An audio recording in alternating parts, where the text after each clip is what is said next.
cosa que nosotros estábamos haciendo y desde ayer lo contábamos un poco, el Santo Domingo, el patrono nuestro, que estamos en plena víspera de celebración, que comenzó el domingo, es un santo a elección por parte de quien llevaron adelante precisamente la denominación, o fue un poco el azar. Esa es la pregunta.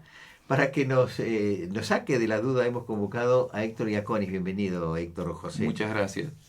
Bueno, José el que procrea, así que vos permanentemente estás procreando historias y cultivándonos constantemente, como San José, de ahí viene el nombre. Y la pregunta es un poco esa, ¿no? Ya que estamos en víspera, hablar un poco de lo que significa el patrono y Santo Domingo de Guzmán, que fue el que ordenó el rezo del rosario, en definitiva. Efectivamente, exacto. Bienvenido, ¿cómo estás, Héctor? Muchas gracias, Gustavo. Muchas gracias y bueno, un saludo grande a la audiencia. Siempre es un placer compartir con usted en esta querida emisora. Efectivamente, si bien lo analizamos despojado de todo término de fe, podemos decir que fue muy azaroso, digamos, la elección del santo patrono o el patrocinio de originalmente vicaría y luego parroquia de Santo Domingo de Guzmán el 9 de julio. Las instrucciones que le da, vamos a recordar un poquito que digamos, elección canónica de la parroquia, que es más tardía, ¿no es cierto?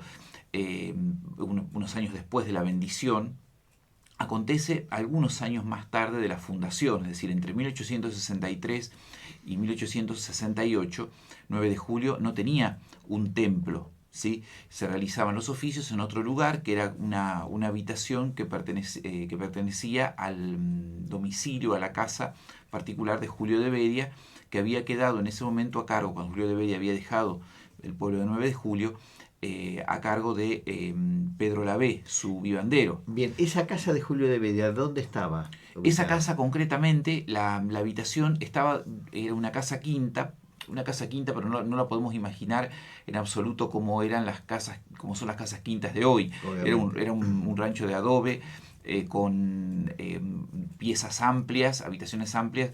En una de esas habitaciones, ubicada en lo que hoy sería actualmente esquina de Eva Perón y Tomás Cosentino, la esquina haciendo cruz concretamente con la plaza. Sí, con Plaza España. ¿Dónde está el hospital? No, Sería la otra la manzana, la otra manzana de manzana. enfrente, exactamente.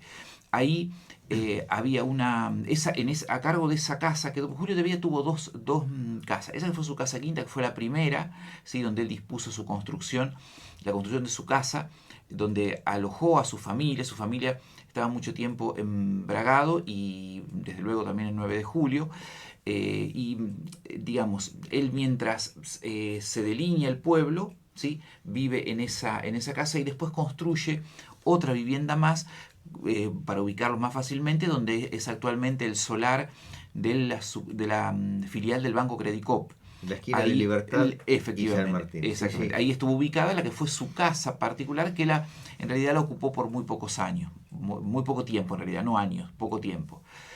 No podemos contar que haya sido un año completo incluso, porque él ya en abril del 1865 deja el pueblo de 9 de julio para continuar en la guerra del Paraguay Claro. digamos, su destino militar. Pero, como decimos, no había un templo parroquial. En realidad el templo parroquial surge concretamente a partir de 1867, un poco motivada por el comandante militar que lo sucedió a Julio de Bedia, que era Nicolás Granada, un hombre ya maduro, ya podemos decir para la carrera militar un hombre demasiado grande. De hecho lo subestimaban un poco también por su filiación rosista, pero él fue quien tuvo la iniciativa, junto con otros vecinos, de reunir los fondos para construir una capilla pequeña. Cuando estaba ya construida la capilla, en ese intercambio epistolar que tiene la corporación municipal con el arzobispo de Buenos Aires, recordemos que el 9 de julio todo el territorio de la provincia de Buenos Aires, como así también lo que es La Pampa y todo el sur, que estaba lógicamente no habitado,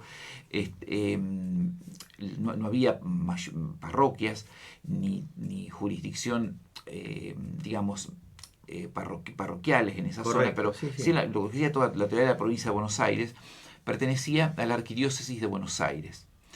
Entonces, que había sido elevada a arquidiócesis en 1865, hacía muy poquito tiempo. El arzobispo en ese momento, Monseñor Mariano José de Escalada, fue quien autoriza la instalación de esta capilla, quien designa al primer cura párroco y quien establece que sea consagrada, ni bien que esté, digamos, concluida la obra edilicia y que al mismo tiempo el sacerdote esté provisto de los recursos. Los recursos eran, según el mandato que le dio el obispo, ir a una santería, comprar el ajuar necesario, los objetos litúrgicos necesarios para las celebraciones en la nueva capilla y, lógicamente, una imagen para poner a la capilla bajo un patrocinio. De acuerdo al relato de Buenaventura Vita, que es muy interesante, que Buenaventura Vita de hecho lo recoge de don Marcial de Elía, sobrino del cura. ¿Y el padre se llamaba? Antonio de Elía, Antonio de Elía, de nacionalidad italiana.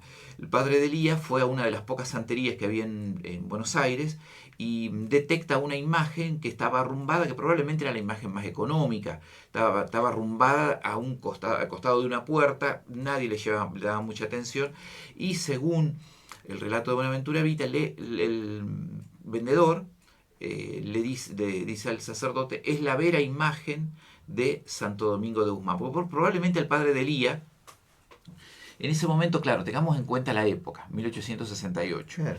Las imágenes de los santos llegaban a través de los grabados. Sí. No había la ilustración. Y muy probablemente al ver la imagen inicial y ver Santo Domingo sin barba, le haya llamado la atención, porque la imaginería dominicana, mayormente, y sobre todo en esa época, las imágenes de Santo Domingo eran luciendo barba o una leve barba, como es la imagen que de luego se coloca en el retablo mayor de la parroquia, sí, la que está actualmente en el santuario de Nuestra Señora de Fátima. La imagen que él trae es la que actualmente podemos ver ahora, en este momento, ¿no es cierto? Porque en esta ocasión que estamos durante la novena de Santo Domingo de Guzmán, se la exhibe siempre en el atrio de la catedral, la podemos ver actualmente, que es la imagen que se saca en andas tradicionalmente desde 1868 durante las procesiones. Esa es la imagen que eligió el padre Antonio de Elía y que motiva ponerle en la nueva capilla bajo el patrocinio de Santo Domingo de Guzmán. A juzgar por la inmensidad de la figura de Domingo, creemos que no fue azaroso, fue providencial. Claro. Pero si lo vemos desde la mirada, como por ejemplo que lo ve Buenaventura Vita, el primer historiador 9 de julio, fue azaroso, fue absolutamente azaroso. Eligió precisamente por la cercanía en el tiempo el día 4 de agosto de 1868 para realizar la bendición del nuevo templo, que también tuvo algunas curiosidades que son interesantes. Claro, en 1868 estaba muy lejos de que el 9 de julio existiesen instrumentos musicales como para acompañar la liturgia de la bendición del nuevo templo. Entonces hay un relato, sospechamos de que en realidad lo que se trajo fue un armonio, no un piano, pero Buenaventura Vita indica que se transportó en carruaje un piano desde Bragado hasta 9 de julio, ingresando por la calle Salta, donde se ingresaba en ese momento, claro, hacia el centro de lo que sería el pueblo en ese momento, y el maestro Toyo, Telésforo Toyo, que después se va a establecer por un breve tiempo el 9 de julio, en realidad la de Bragado, va a acompañar con el piano los oficios de bendición de esta primera capilla, puesta bajo el patrocinio de Santo Domingo de Guzmán. Mirá qué interesante. Bueno, lo que no me cierra el 4 de agosto, porque Santo Domingo de Guzmán nació un 8 de agosto y muere un día como hoy, 6 de agosto. Exactamente. Obviamente en distintos años. Pero no me cierra lo del 4 de agosto, porque era domingo y se inauguró la capilla ese día.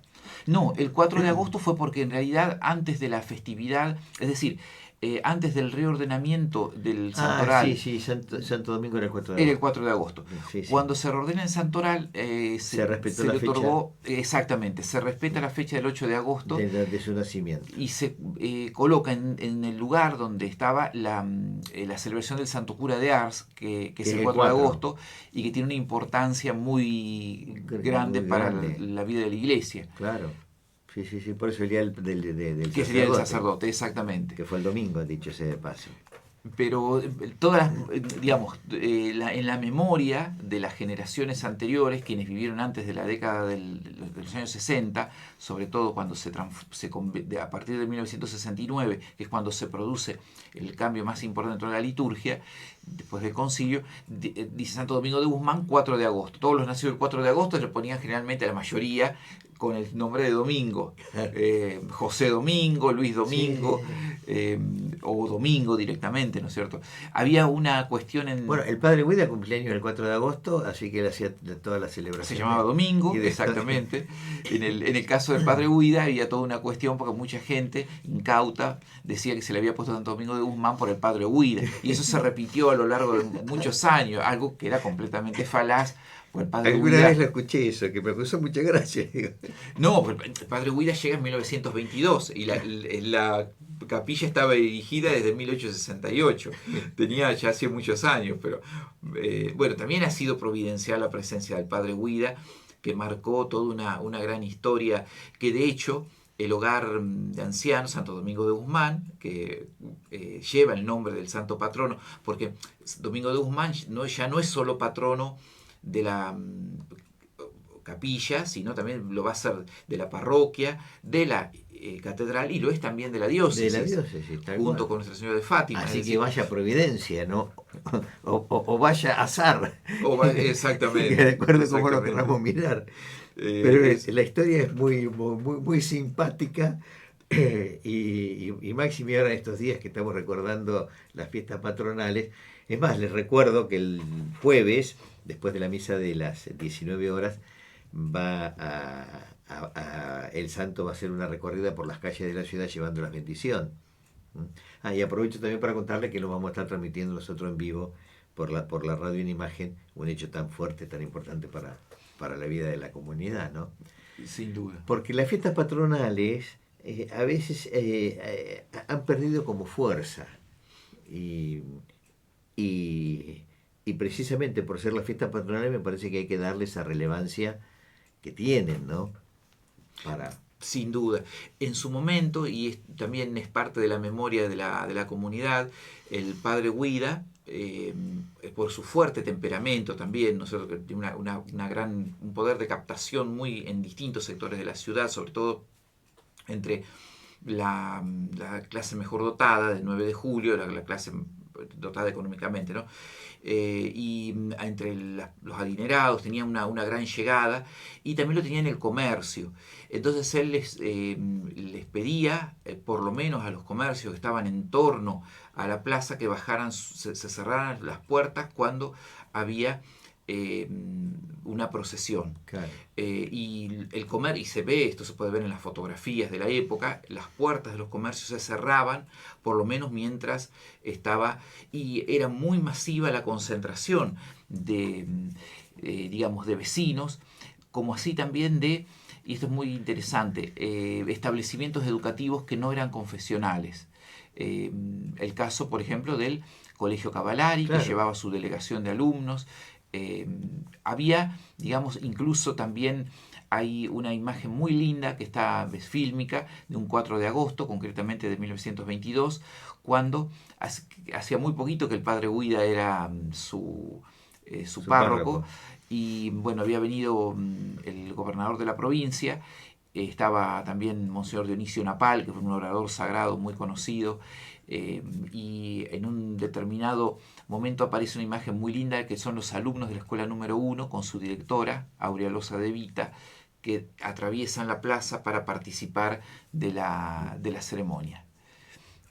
algo que más allá, por supuesto, es muy respetable la cuestión de la separación de la iglesia de la educación pública, pero creo que es también muy interesante recordar cómo había un espacio para que aquellos niños que quisieran pudiesen No pudiesen acercarse hacer. y Bueno, de hecho, este participar. jueves va a haber clase normalmente en esto que vos acabas de mencionar, ¿no?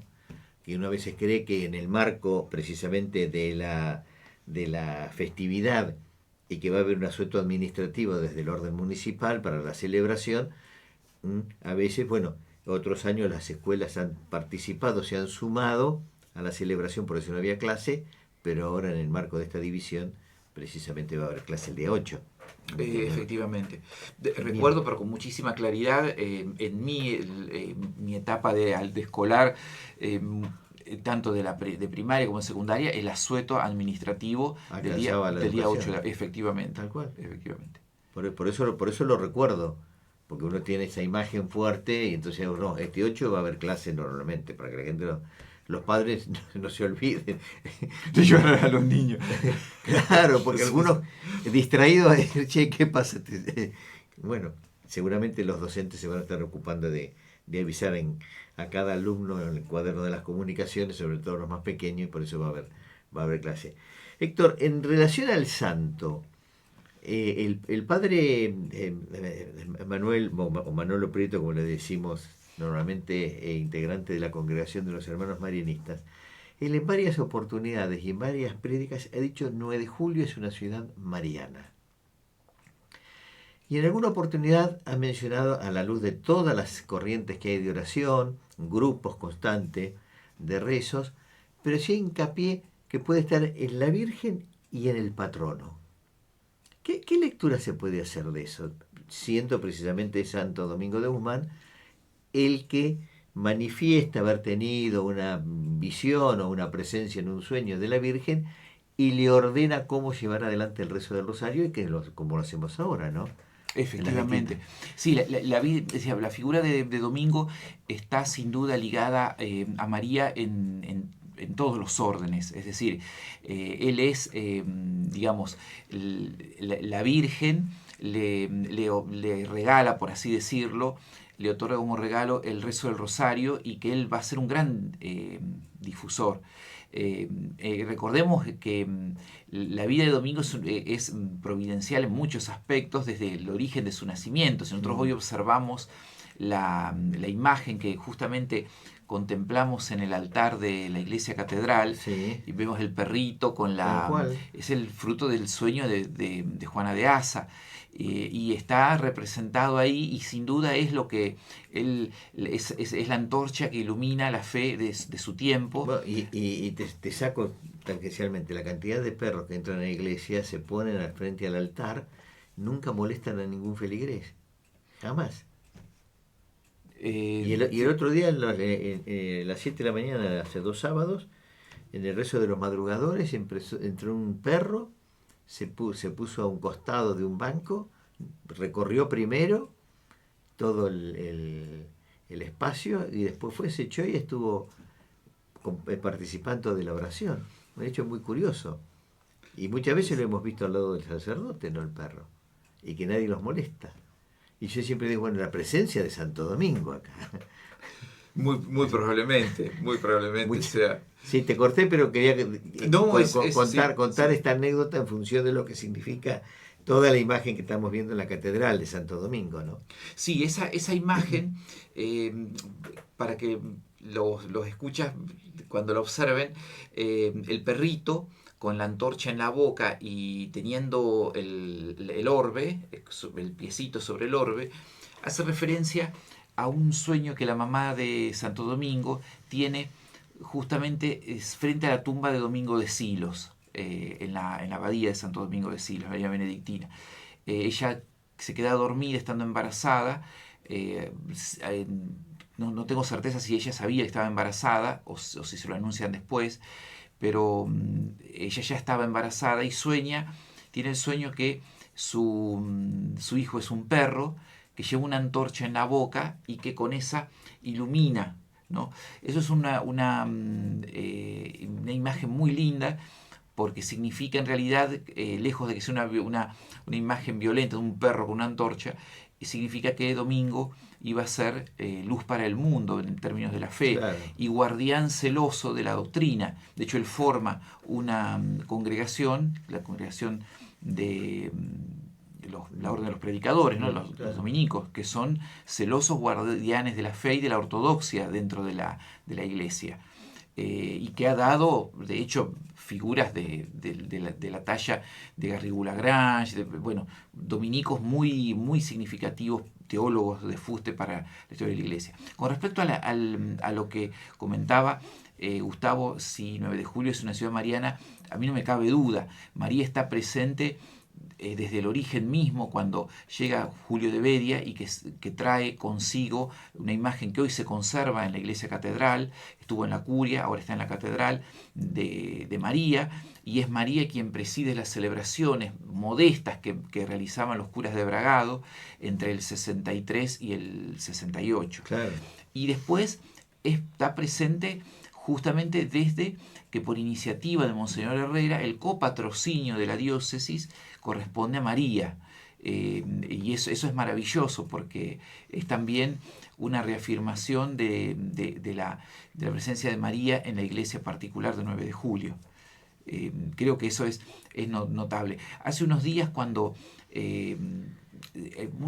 un mes aproximadamente, cuando se estaba realizando la recolección, el recupero, por así decirlo, de las imágenes de Nuestra Señora de Fátima peregrinas, que llevan muchos años, que están muy ligadas a la infancia de muchos nuevejulienses, que veíamos las cajitas de madera con la imagen llegar a nuestra casa de la mano de las vecinas, que eran las encargadas de llevar y dejar, por ejemplo, por 2 o 3 días la imagen de Fátima. Para la oración y las peticiones y demás. Sí, y el cuidado de la familia. Exactamente. Esa práctica que ahora se ha recuperado, que estuvo durante mucho tiempo no tan activa y que hoy vuelve, eso revela también algo que se liga a la historia del 9 de julio. Cuando llega Nuestra Señora de Fátima, marcó, creo que, un antes y un después en la vida de la comunidad.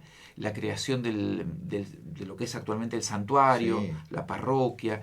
Así que estoy, creo que muy convencido de que es muy certera la afirmación del padre Manolo Prieto sobre que 9 de julio es una ciudad absolutamente mariana. Porque, bueno, es la ciudad cabecera de la diócesis, y la diócesis es una diócesis mariana.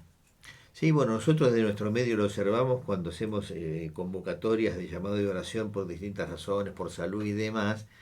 La cantidad de tic que tienen, ¿no? De aceptación y de mensajes en adhesión. Y más de uno se puso a orar en el marco de esa petición. También eso se refleja en la comunicación virtual hoy, ¿no? Que es tan inmediata. Había una imagen muy interesante, hoy se conserva en la curia, que es de la familia Dorrego, que fue una imagen de María, que es independientemente de su valor artístico, es una pieza muy interesante, es una imagen de origen español. Se liga también a la historia junto con esta imagen que mencionamos primero, que perteneció a la familia Bedia.